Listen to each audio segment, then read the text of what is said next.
Well, we have a lot of Sydney celebrating businesses open, people reunited. Some business owners have made the decision not to fully reopen today in a bid to shield staff from anti-vaccination abuse. Sina Klug, who runs Nutie in Surrey Hills, is one such business owner and she joins me now live. Thanks very much for your time. So talk us through how this pressure began and what sort of things have been happening or directed towards you and your staff. Hi, good morning. So nice to speak to you today. It's obviously an exciting day for everyone. Our staff has been a little bit nervous. We've received a lot of emails and messages over the past few weeks, abusing us, being quite rude, asking us if we will follow those guidelines and not welcome back customers for seating that are not vaccinated. And that made a lot of our team members so scared to open that we actually decided to leave our seating be for the time being and just do a very careful approach at reopening. I mean, it's pretty disappointing to hear. This really is presumably coming from the margins because we have more than 90% of eligible people in New South Wales with one dose. So people are taking up this vaccine in massive numbers. It really is here the few upsetting it for the majority, it seems. It is. So especially on social media, we found that a lot of people also seem to have multiple accounts. So, you know, that multiplies their voices. You don't know what's real, what are customers, and who's just trying to steer you up a little bit. But it was just enough to get us nervous about today and about this week. And there's also a huge issue for us as a small business to even have the resources to do those checks properly, to abide by the government rules. To just have an extra person stand there all day and check everyone, because if you want to do it, you need to keep your other customers safe and obviously need to do it really correctly. I guess the other issue, you're in a new role. I mean, yes, people have been making sure people check in, but actually that's fine.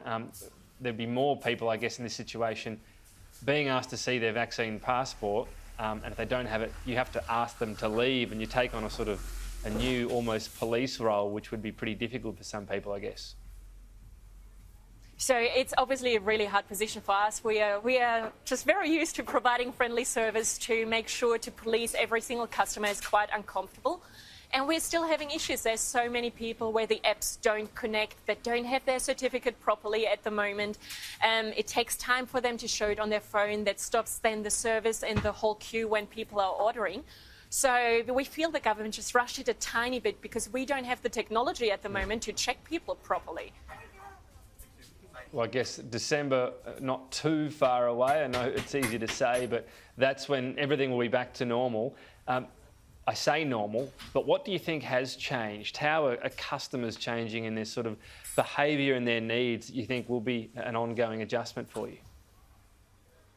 So obviously over the past 1.5 years, a lot of things have changed. We've seen customer behaviour and needs taking a really big change and swift in a lot of things. And we've been able as a small business to be very agile, to move ourselves to fit to those customer needs.